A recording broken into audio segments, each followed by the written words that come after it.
त्या ठिकाणी मत आहे. पुढे आता हे कुठं होता ब्लॅक बॉक्स? हा इथं होता. आता या ब्लॅक बॉक्स म्हणजे विमानाच्या त्या बाजूला हा ब्लॅक बॉक्स जर इथं होता तर बॉडी कुठं जळली?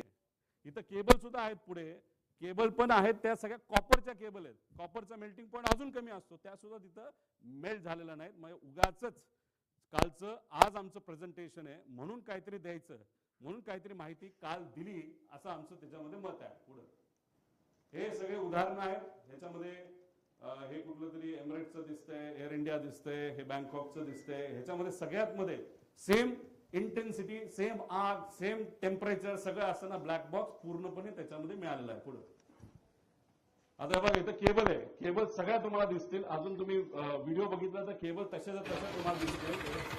हे सगळं आहे ब्लॅक बॉक्स कुठं असेल अजितदादांच्या विमानाचा, आणि इकडे सगळ्या केबल आहेत. आणि त्याच्या पुढच्या भागाला तिथं काय ठेवलं असेल तर 2 कॅन ठेवले असतील असं आमचं मत आहे. ते शोधण्याची जरूरत आहे.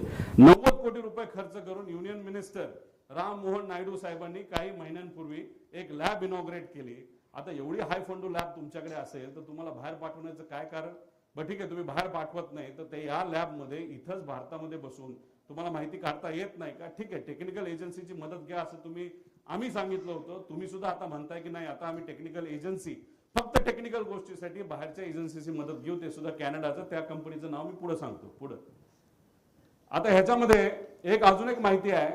इन्शुरन्स हा विमानाची किंमत किती? आज ते विमान जे होतं, जे आज असतं, तर त्याची ऍक्च्युअल किंमत 35 कोटीला ते घेतलं होतं. पण ज्या पद्धतीचं त्याचं इंजिनची क्वालिटी आणि काही आकडे आणि पॅरामीटर्स बघितले, ते आज 10 ते 15 कोटीला जास्तीत जास्त विकू शकले असते. इतकी वाईट परिस्थिती त्याची आहे. आणि ज्या लोकांनी ते विमान चालवलंय पूर्वी आणि आज ते कंपनी बरोबर नाही, या लोकांनीच आम्हाला सांगितलं की 10 कोटीत दिलं कुणी जर असतं आता तरी न घेणं हे जास्तच योग्य ठरलं असतं. आता 10-12 कोटीच्या किमतीचं जे विमान होतं त्याची आजची इन्शुरन्सची व्हॅल्यू किती होती तर 55 कोटी रुपये होती. त्यानंतर लायबिलिटी इन्शुरन्स किती होता? 210 कोटी. म्हणजे आत बसणारी लोक